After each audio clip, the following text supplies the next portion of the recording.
Hey everyone, it's Ben Hardy here, and in today's going to be reviewing this Jeep Wrangler Rubicon 392 20th Anniversary Edition with the Level 2 kit from AEV. This thing is absolutely insane. You guys are going to love it. Before we get in this video, I want to give a huge shout out and thank you to the Dodge Ram Jeep Chrysler here in Heber, Utah for giving me some time with this Wrangler. This particular one is still available for sale for the time being, so if you're interested, I'll include a link to their website in the description down below so you can check out this Wrangler and the rest of the vehicles that they have. On a side note, if you want to save time and money the next time you purchase a car, link to my car buying guide in the description down below. Let's get into it.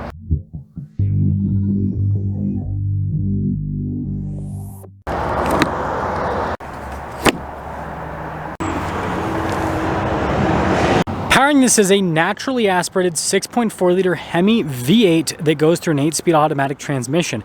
Power outputs are 470 horsepower and then 470 pound-feet of torque. You guys can see that this is like really crammed in here, which is so cool. And then we also have the hydro guide, which is always a fun thing to see.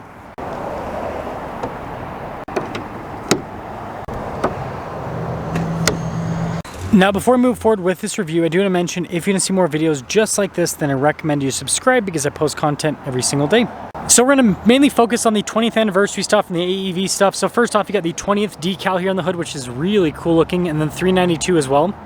And then with the front, we've got this custom bumper from AEV. You guys can see that we've got a winch with this bumper. We also have lights added on, and then they have this extension for the front camera, so you can actually use it rather than it being blocked because it's normally there. But yeah, really cool setup. And obviously, this thing can definitely take an impact off-road. And when you put it all together, this has such a cool off-roader appearance with the front end.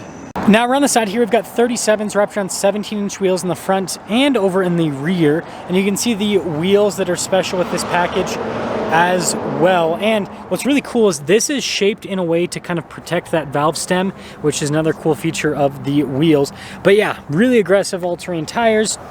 And then we have these shocks. So these shocks are custom for the 392. They're basically calibrated for this engine based on the weight. And then we've got some more accenting for the 392 package. We have our level 2 badge to signify this is, well, level 2. And then there is some rock rail protection there at the bottom, but here's your full side view.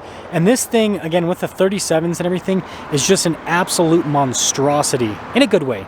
Now here's a quick look at the shocks in the rear. And then you can see the custom bumper here in the rear as well. We also have the spare tire carrier, and again, 37 here on the back, which is really cool looking, and of course never complete without an AEV badge. And then if you guys are wondering, here's kind of what the setup somewhat looks like in the back with the shocks. But putting it all together, let me know your thoughts on this.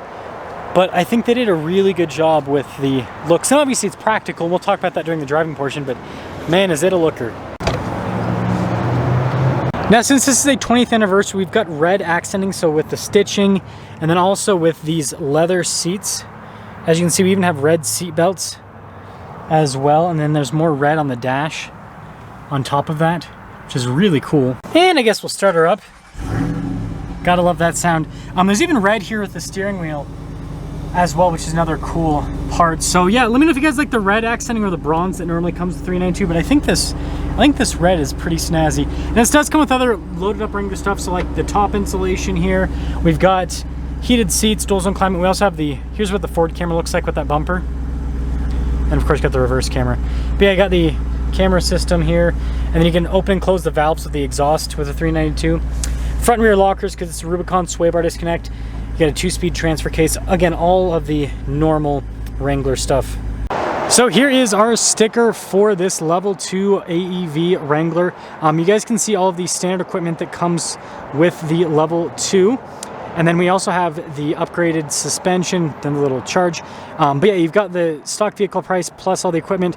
Total MSRP, $116,315 or $50. I don't know where you got 15 from. Anyways, let's see how it drives.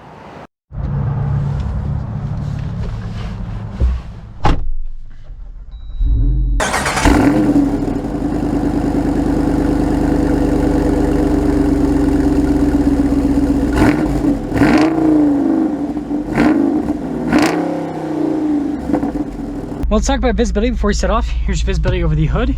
Both the mirrors just do a blind spot monitoring. And throughout the rest of the rear. And let's set off. This is the dream test drive. So the reason why this is the dream test drive, I have been obsessed with AEV's builds on the Wranglers for a while, and I've always wanted to drive an AEV 392. You guys know I own a 392 Wrangler, and I keep going back and forth on like doing the kit on it, because I keep going back and forth on whether or not I want to just keep the 392. I love the Jeep, but I also don't drive it that much, so it's always like a question in my mind.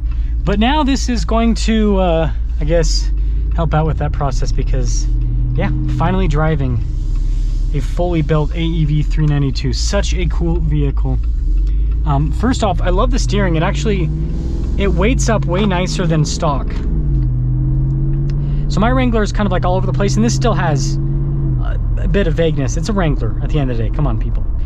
But yeah, it does a lot better compared to stock. And the ride is buttery smooth. I mean, it's got a floaty feel to it that I really like, actually.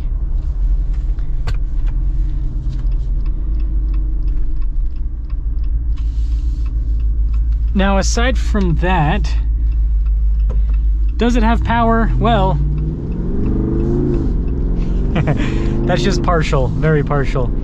Yeah, it's got some power. We'll get a full-blown acceleration up in a little bit, but yeah, this thing's actually quite impressive when it comes to power. Man, I don't know what it is today, but like people, this is random, people have been pulling out at the worst possible time for like, they could get, you know, if someone wasn't paying attention, they could get hit. So it's been kind of an interesting thing to see with traffic today. But yeah, I love how this drives. Obviously, like, you know, normal Wrangler stuff, like insulation, right? You do hear quite a bit of road noise, all that kind of stuff, pretty normal. But again, the top helps out with that quite substantially.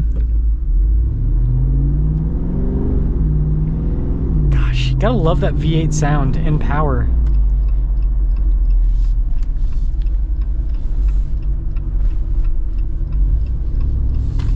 I do like how this drives. Yeah, going over bumps and everything, I feel like this would be way better at high-speed off-roading compared to a stock 392. Again, it has more of like a... the travel just feels better. I think that's a good way to put it. And that heavier feel to the steering, I don't know, I really like that too. So we're gonna get a bit of an acceleration here.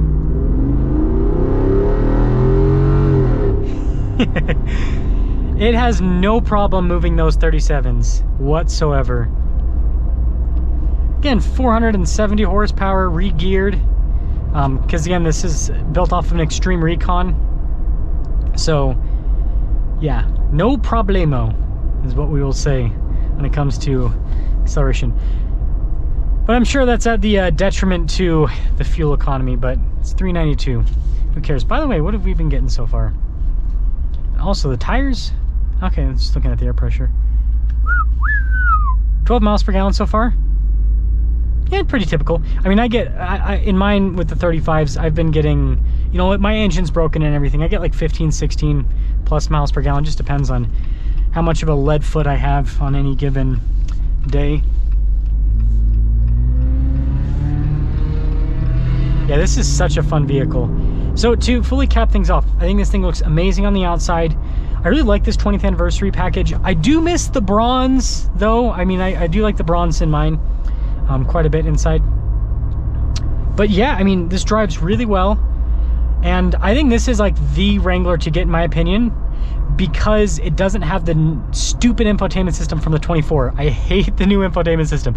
So this has the unit that I love, and it's got the cool front end design from the 24, right, the new grille.